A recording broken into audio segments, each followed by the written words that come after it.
Breaking the news here at 5:30. Acts of domestic violence in the past 2 weeks have left 5 people dead, including 2 children younger than 5. And a Buffalo police officer responding to a domestic call was just released from the hospital after being shot multiple times by the suspects. We are now joined by Catherine Miles-Kanya, the CEO of the Family Justice Center, along with Kelly Gast, the community outreach manager, to learn more on how you guys can really help.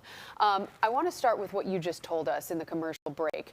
Homicides across this country, and we know in the city of Buffalo, those are going down. But domestic violence homicides are not. Those are going up. Correct. And I think that we have to have a good understanding of this, that in our country we are experiencing unprecedented decline in homicide data, which is an amazing data point to reference. We're seeing that also decline happening in the state of New York and in the county of Erie. But we have to understand that there is a data point that is actually going up, that is increasing, and that is DV homicide data. And that is an inflection data point that needs to be understood, because what does that suggest? That overall major crime is going down, homicide specifically, but a cohort of that is actually increasing. And to be clear, this is a mostly gendered crime. So I think we have to understand that, because there are policy and legislative implications to the situation, which really puts more pressure on agencies like the FJC to be able to help and respond in really meaningful ways. As people in this industry, as leaders in this industry, what does that data point tell you? I mean, obviously we know that these domestic violence situations, they're so horrific because they're so close. It's a person who is in your home, in your bedroom, those kinds of things. What does that data point tell you as a person who has been in this industry, and what does it tell you about Erie County and Buffalo? Well, it also tells us that, first of all, we have to understand that it does not discriminate. So that also suggests and tells us that this is a crime that can affect any type of individual, any type of socioeconomic background, racial background, et cetera. So we have to be aware of that to begin with. The other is that I think it also suggests that we really have to understand that there are multiple systems that are involved with domestic violence, often are broken and fragmented. And so by having a stronger community response, not just on the DV provider side of things, but the integration with law enforcement, the judges, the courts, et cetera, that can really adequately, hopefully, be a response back to this. Great. Were any of these families that have been impacted lately, were any of these families that you guys were aware of?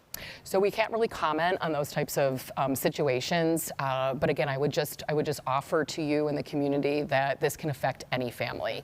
Any family, doesn't matter what background they come from, what zip code they are living in. We serve every single zip code at the Family Justice Center, and so I think it's important to know that this can be your sister, this can be your doctor, your nurse, your child's teacher. It does not discriminate. Kelly, these situations are always tragic, of course, made even more so when people don't realize that there is help out there available. What kind of help do you guys provide? And what are maybe some of the barriers that people sometimes, or that holds people back sometimes from seeking that help? There's a lot of people don't understand about domestic violence, and first and foremost, domestic violence homicides don't happen in a vacuum. So they're often preceded by other types of abuse and other situations which are escalating. Abuse is escalating, and there's multiple forms of abuse. It doesn't just start one day with a violent situation. So there might be some emotional and psychological abuse, verbal abuse, and then that's probably going to be accompanied by some financial abuse. And that is a huge barrier across all cultures and all ethnicities, because people don't have the resources. So we can lead them to those resources and provide those for them.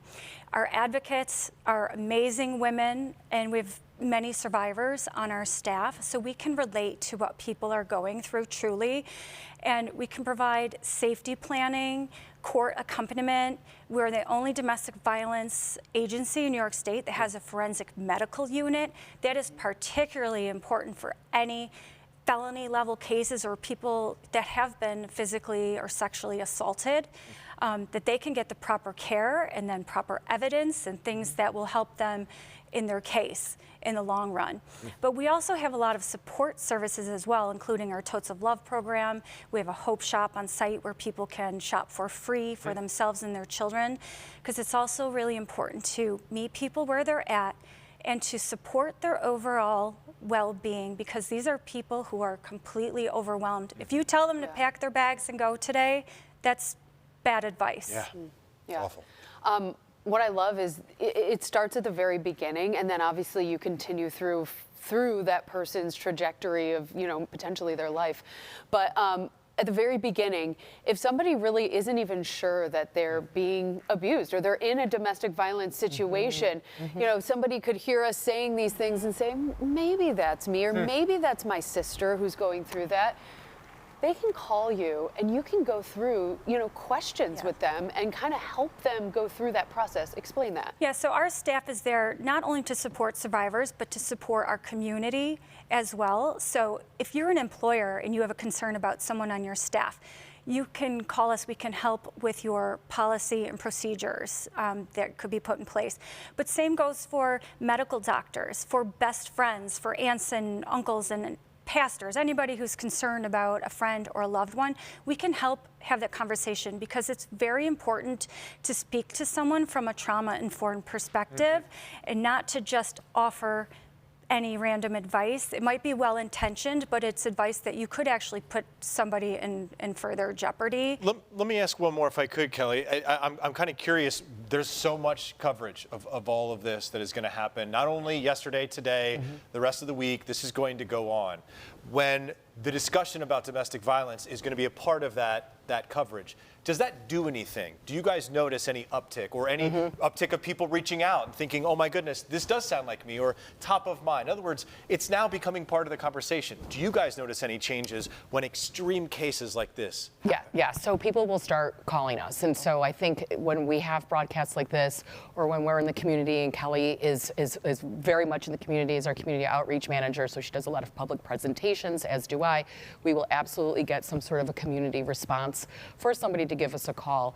And I think it's important to remember that, you know, there's domestic violence and there's unhealthy relationship. We would love to see people to start recognizing the unhealthy relationship, for them to call us at the inception of that relationship before it turns into some sort of a violent or potentially fatal situation. So anybody who says, that sounds like me, that's uncomfortable, can call us, meet with one of our advocates, and the advocate can really start explaining what is happening to this individual relative to what's happening on a micro level, all the way up to what could be a worst case scenario. All right, ladies, thank you so much for what you're doing in this community. It is truly life-changing, saving lives. And it's just really nice that you can call somebody, talk to somebody, and you guys are there. And there's always hope, so I appreciate the Always hope. opportunity. Always hope.